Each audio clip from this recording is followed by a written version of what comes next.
कब्र की पहली रात का मंजर कैसा होगा? ये एक ऐसा सवाल है जिसकी तलाश में हर दूसरा शख्स नजर आता है। आज हम इस सवाल का जवाब आपके लिए इस्लामी नुक्ता नज़र से लेकर हाजिर हुए हैं। इसके अलावा आपको ये भी बताएंगे कि आखिर कब्र इंसान को कैसे पुकारती है।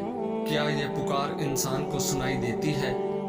कब्र की पुकार। हज़रत अबू सईद खिदरी रज़ी अल्लाह ताला अन्हु से रवायत है कि हजूर पाक सल्लल्लाहु अलैहि वसल्लम ने फरमाया, लोगों, लश्तों को ख़त्म करने वाली मौत को कसरत से याद किया करो।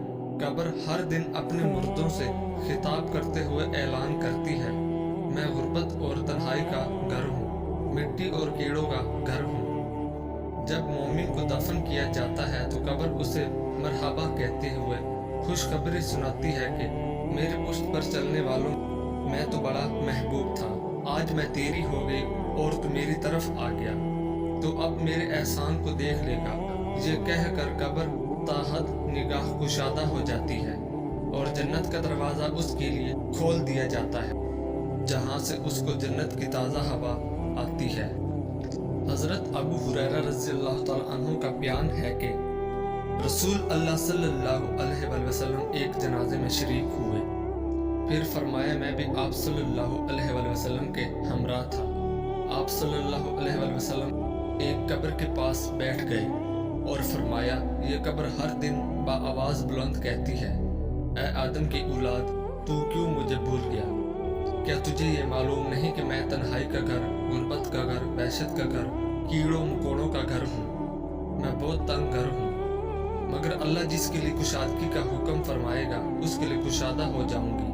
उसके बाद आप सल्लल्लाहु अलैहि वसल्लम ने फरमाया, ए कब्र, तू जन्नत का चमन है या फिर आग का एक तंदूर। हज़रत अबू हज्जाज रज़ी अल्लाह ताला अन्हु से रवायत है, रसूल अल्लाह सल्लल्लाहु अलैहि वसल्लम ने फरमाया, मुर्दा जब कब्र में रखा जाता है तो कब्र उसको कहती है, ए इब्ने आदम, तू हलाक हुआ, तुझे किस चीज़ ने मुझसे धोखे में रखा? क्या तुझे मालूम न था कि मैं फितना, तारीकी और कीड़ों मकोड़ों का घर हूँ? तुझे किस चीज़ ने मुझसे बहका कर निडर कर दिया और तू मेरे पुश्त पर खूब अकड़ कर चलता था? तो अगर वो मुर्दा नेक होता है तो उसकी तरफ से कब्र को जवाब देने वाले जवाब देते हैं, ऐ कब्र, तू देख तो सही उसके अमाल कैसे हैं। ये अच्छाई इख्तियार करता था और बुराई से बाज रहता था। ये सुनकर कब्र कहती है, बेशक ये नेक था, अब मैं इसके लिए सरसब्ज हो जाती हूँ।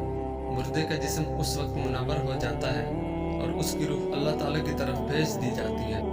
हज़रत अब्दुल्ला बिन उबैद रज़ी अल्लाह ताला अन्हु से रवायत है कि रसूल अल्लाह सल्लल्लाहु अलैहि वसल्लम ने फरमाया, मुर्दा कब्र में बैठता है और उन लोगों के पैरों की आवाज़ भी सुनता है जो उसके जनाजे के साथ कब्र तक गए हों।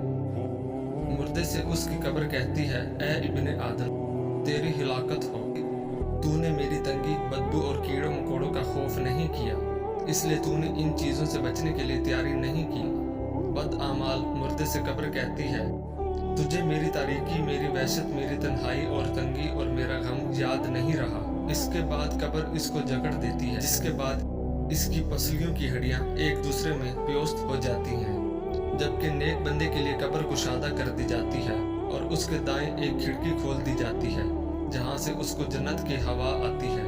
अल्लाह पाक हम सबको कब्र के आज़ाब से बचाए और हमको नेक अमाल करने की तौफीक अता फरमाए। आमीन या रब्बुल आलमीन। फीकी खुश्क जलेबी 2 अदद, नरछुआरा 3 अदद। इन चीज़ों को आधा किलो दूध में डालकर हल्की आंच पर जोश दें। अब इसमें थोड़ी सी ज़ाफ़रान 3 से 5 अदद, छोटी इलायची डालकर ठंडा कर लें। बीवी के पास जाने से 1 घंटा कबल इस्तेमाल करें।